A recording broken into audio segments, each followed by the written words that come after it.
There we go. So today that, oh, hello, I was going backwards. So today there are basically three things that at first, if we move to the next slide on the agenda, please, that would be great. What I'd like to cover off today is three main things. We'll just wait for the Sorry, slide. Kat, they don't seem to be moving through at the moment. Oh, frustrating. Sorry, people. That's all right. Vicky, shall I share from my screen? I think you might have to. They're just not clicking through at all. Keeping you all in suspense, you see. I bet you're all on tenterhooks wondering what the next slide is. There we go. Quick. There we go. Brilliant. Seem to have Thank a bit you. of a delay. Oh, right. Okay, off and we're off. Okay, dokes. Okay, so there's three main things that I was just going to talk to you about in the next 10 minutes. Don't worry, it's not going to be a long presentation at all.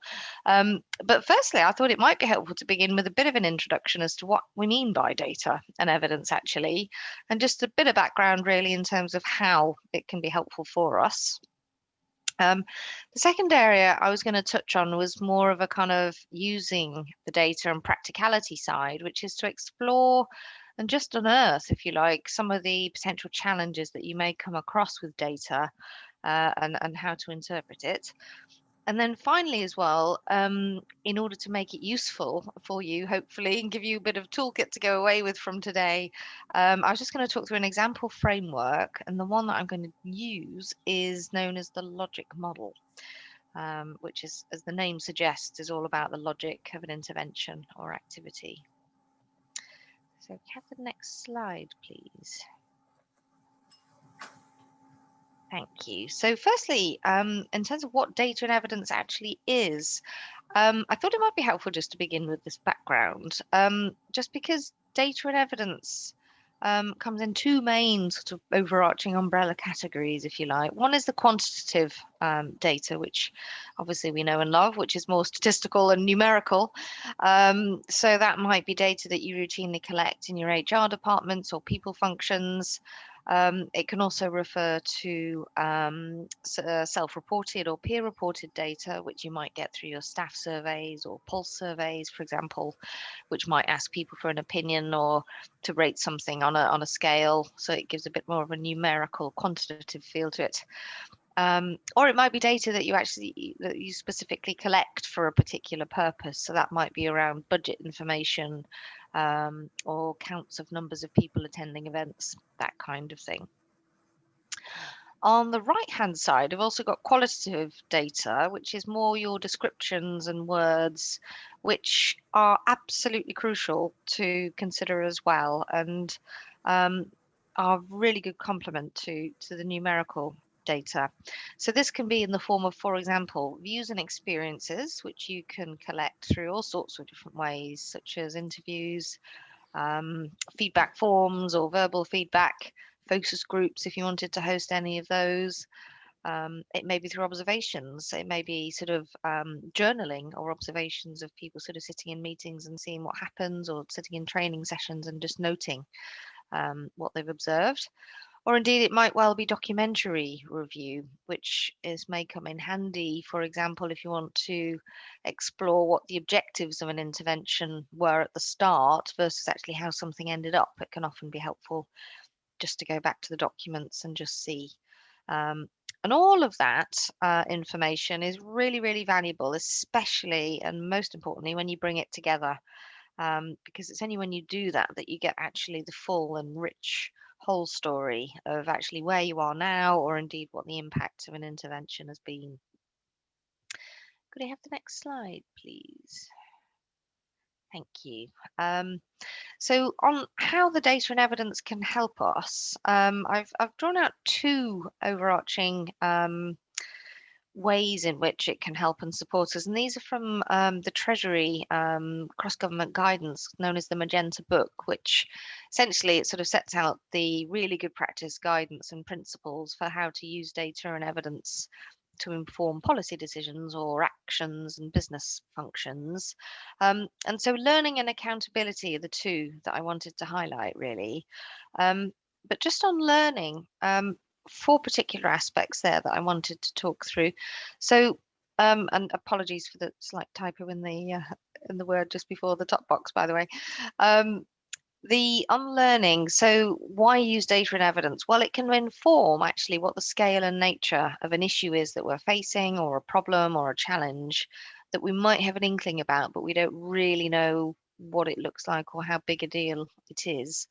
The data and evidence can just help inform us and give us a really good grounding in that. Data is also really helpful if we want to compare and contrast different ways of going about addressing a particular problem.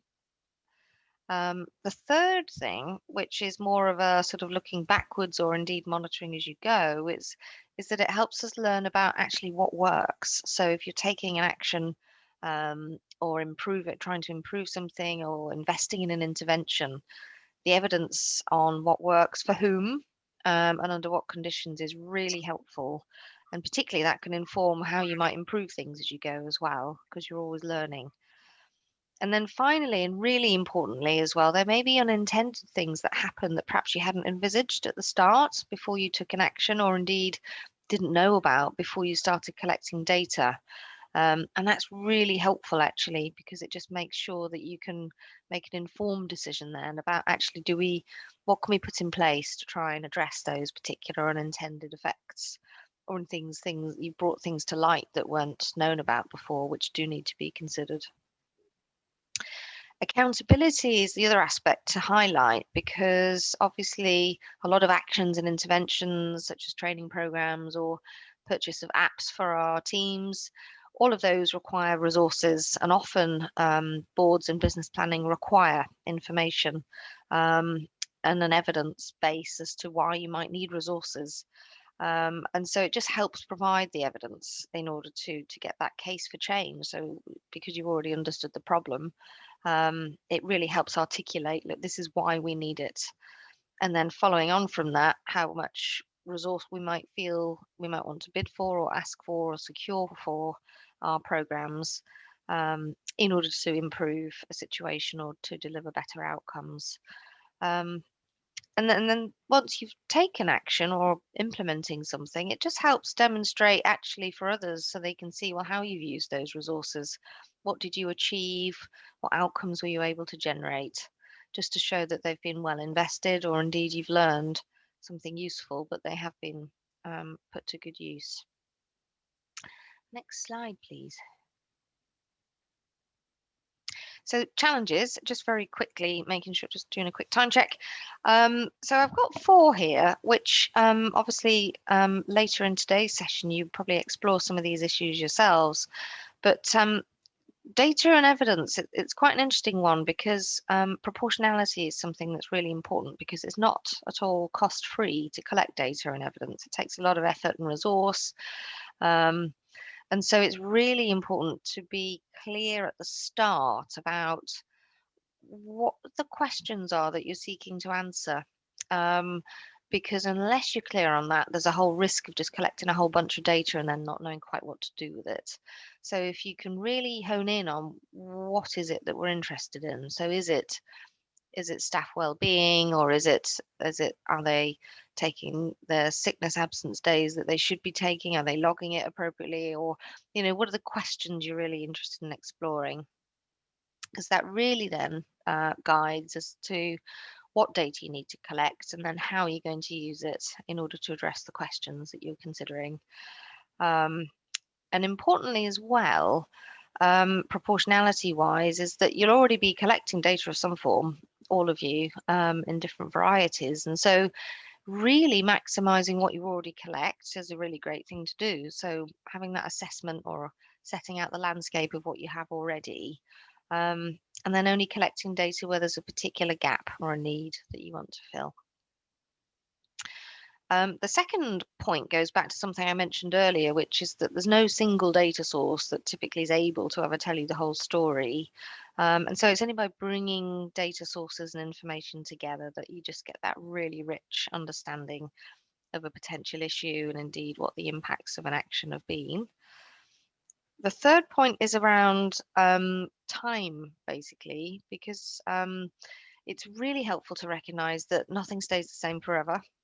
And so looking at trends over time, or looking at changes over time, just helps provide the extra layer of confidence, if you like, about knowing actually what is happening and what's happening, you know, at a particular time, which may not be the same if you were to look at it again a year or two later.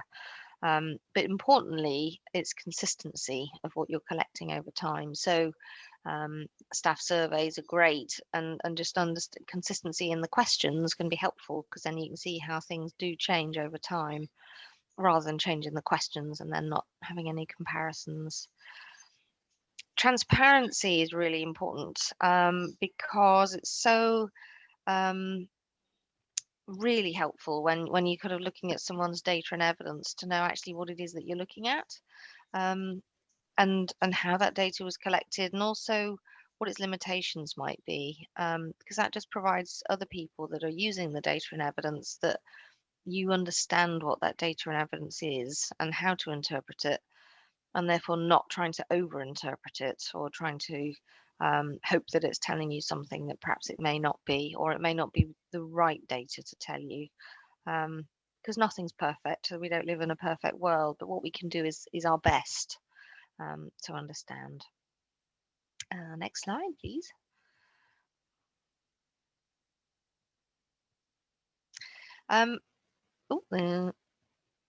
There we go. So now onto the practicalities. I thought it might be helpful to introduce you to a logic model. I don't know if some of you may have come across this before. It's quite a well-known framework that's used particularly with evaluation, trying to show what's been proven to work, or for whom and how.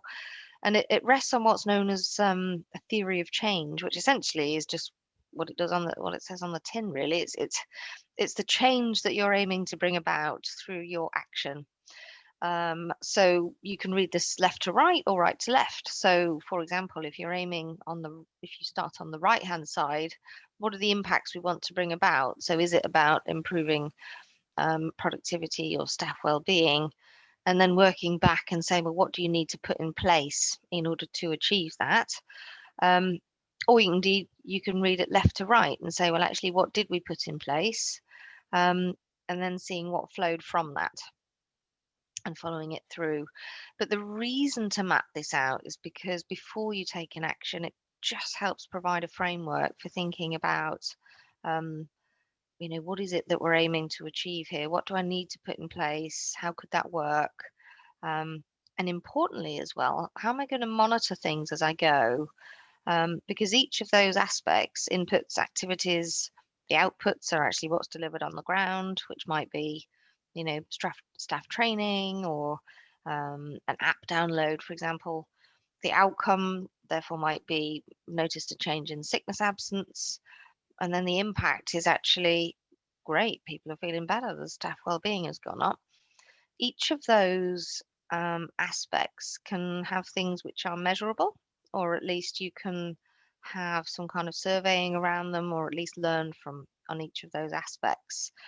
And using that framework just helps give you a bit of a framework or an anchor to think actually what data and information might be helpful for me to really show what I've been able to achieve and the impacts of what I'm doing. So next slide, please, which I think is my final one. So just some top tips, really, I thought we might end with. So really, the first one is around understanding where you are now. Everybody's at different stages in terms of their journey of data and evidence collection. So, but really understanding where you are now in terms of current levels of staff well-being, perhaps how that's been changing over time. And so that you can know in the future actually something to look back on and say, well, what did change? The logic model, as I say, it helps provide a framework for thinking about what might be useful to measure before you put anything in place, which would give you your baseline, and indeed during and afterwards to see what's changed. The third aspect there is around keeping everything manageable. So again, it comes back to that proportionality principle, if you like, which is really being clear on why you want to collect something and how you're going to use it. Before you actually invest the time and resource to collect a whole load of data. And then finally as well, just being mindful that there may be some unintended consequences to be aware of, that and open to, which is that there may be some groups or some people or some staff or some offices or whatever the situation is that perhaps experience things differently, or perhaps aren't covered by an intervention in the same way, or have different results. And so that just helps provide a little bit of extra evidence to help nuance the actions that you might want to take. So I think that brings us to the final slide, which is happy to take questions. And I hope that's given you a bit of a whistle-stop tour. And I'm just checking my time. Yep, hopefully I haven't gone too far over my time. But happy to hear any questions. Thank you very much, Kat. Yeah, if anyone's got any questions, then feel free to pop them in the chat or come off mute and ask. But I'll, as we're doing that, I'll just kind of talk through the next part of the session, and we can sort of feed it all into a wider discussion with Kat at the end. But thank you, Kat. I think it's really helpful to even just think there about the need to just take a step back in the first place and think about, well, you know, why am I collecting this type of data? What's the actually it's designed to show me? How is it going to help me? Is it through learning or accountability? And also that logic model is a really helpful framework to start thinking about the process that I might go through when putting in an intervention and what data I might collect. In terms of the next part of today's session, we're going to jump into 2 breakout rooms, and we've got 2 questions. So each group's going to have 1 question, and I'd ask that each group appoint 1 person to take notes and feedback to the wider group at the end of each breakout room. And so for breakout room 1, which we'll make it clear which one's which when we break them out, but is are there any challenges you currently have with data collection? And what would you like to measure currently but you can't? And then the second group is going to be looking at what is the most useful data you're collecting? How do you report data in your organization? So Vicky's very kindly put those in the chat, and Kat's very kindly going to bounce between the 2 rooms as well. So we'll each get 10 minutes of Kat in each room. So I think, Vicky, if you're happy to split us up into our rooms, and we'll have about 15-20 minutes there, and then we'll come back and share as a wider group. Okay. Brilliant. Group 1, why don't we go first? We had looking at challenges we have with data collection, and also started to touch on data that we'd like to measure but we currently can't or not sure how to do so. And Alison's going to be feeding back from our group, so I'll hand over to her. Yes. So in terms of some of the challenges, so we identified a few. There was quite a bit of consistency in terms of gaps in the data. So I think this is for a number of reasons. We talked about whether it's a process issue, so the accessibility of HR systems, or the sort of desire of individuals to go in and update their data, or whether it was an issue around trust and actually putting your data into a system, assigned to your name, where members of the HR team and others might have access. And it was recognised that it's quite similar in terms of some of the other D&I characteristics. And we talked about obviously having the opportunity for individuals to prefer not to say, as well as obviously missing data. So there are ways, I suppose, to see if it's whether it's an issue around trust and giving that information, or just people's lack of willingness to go in and update the system. We also thought about the data protection legislation, I suppose, has created a bit more fear in individuals in terms of some of the risks around data and the security of it. So that may be something that is preventing people giving sensitive personal information. And then, as we're all aware, stigma obviously continues to play a huge role. So people might be worried about disclosing perhaps a mental health condition in a system that obviously people do have access to. The other area that we talked quite a bit around was around sickness absence, some of the challenges in the process. So who is inputting data around reasons for absence? That could be the individual themselves, it could be the line manager, lots of inconsistencies, lots of gaps, but also there are reasons perhaps being input that aren't necessarily the real reason somebody may be away from work. So they might be fearful of disclosing, again, a mental health related reason. We also talked about some of the challenges in terms of getting people to engage. Emily talked about engagement surveys, and actually where people are perhaps asked for opinions, that there was sort of more engagement. Also, if those sort of engagement surveys are anonymised, there is typically more engagement there.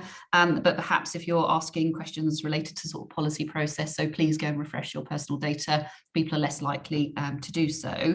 And then lastly, just the amount of different data points that are available. So for example, through service providers, that there's an awful lot of information out there, but the challenge in putting that all together to give you a kind of coherent story about what your data is telling you.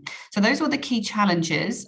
In terms of some of the things we would like to be able to do, we talked a little bit about recruitment and onboarding, and having data to help organisations provide reasonable adjustments. So, you know, there is a challenge there in terms of getting people to feel safe, again, maybe in disclosing a condition or requesting a reasonable adjustment. And there was a comment made around where they do get information through the recruitment process, that doesn't feed into the HR system. So there are challenges again in collecting that data a bit later on. And I think that was probably all we got through. I don't know if there's anything I've missed, please shout. I think that was a pretty good summary, Alison, thank you.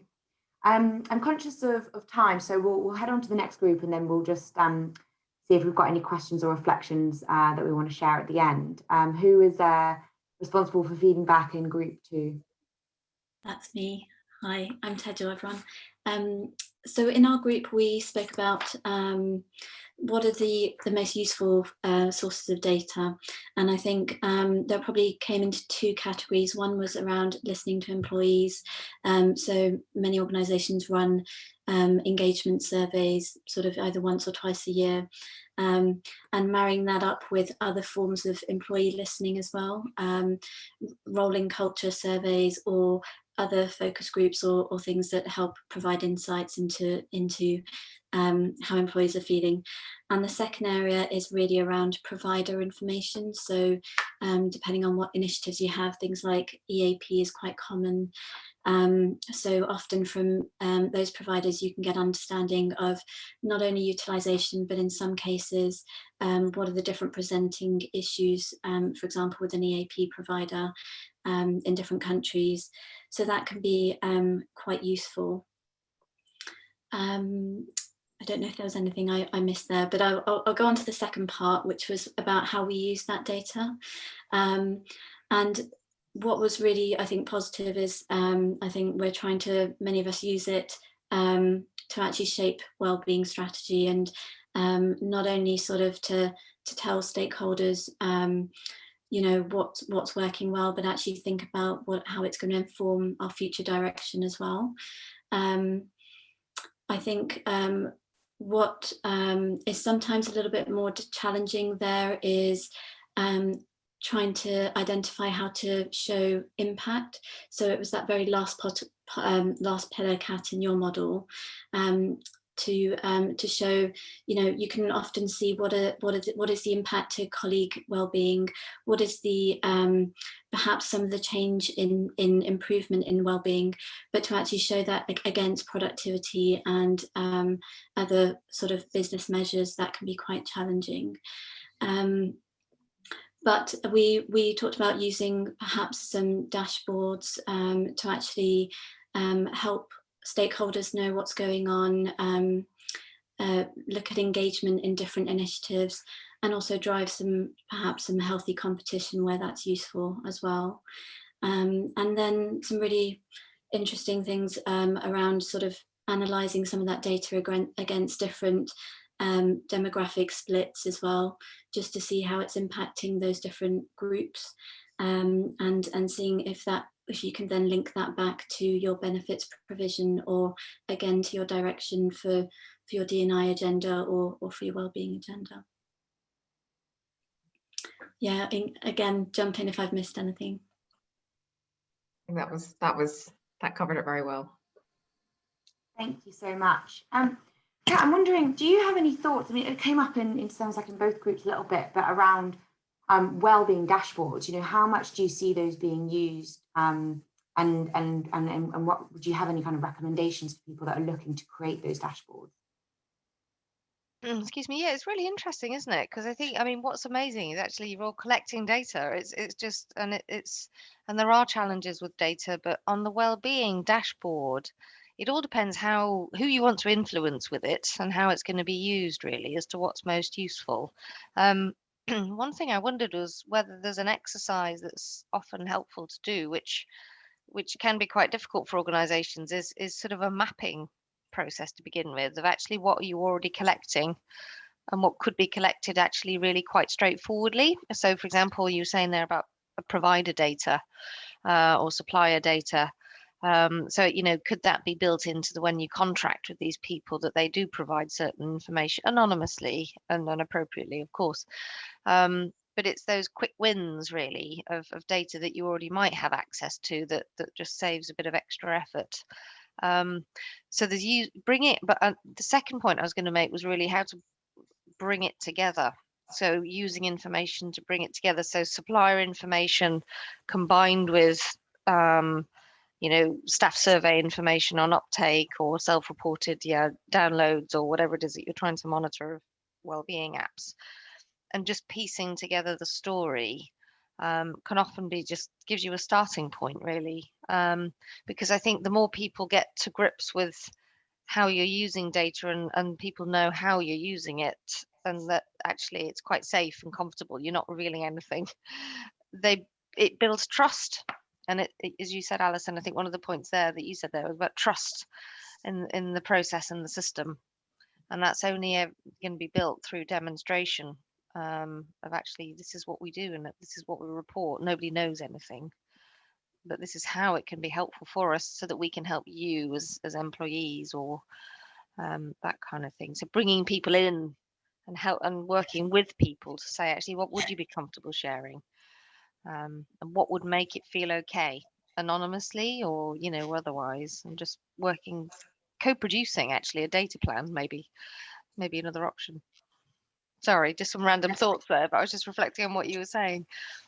Yeah, that's really helpful. And I think the other area I was going to ask you around was that stigma piece, and actually how do we kind of create environments where people feel comfortable to share information about themselves. And I think one of the kind of really strong points that came out in my group was around that people don't always feel comfortable sharing data when it's, why were you off sick today?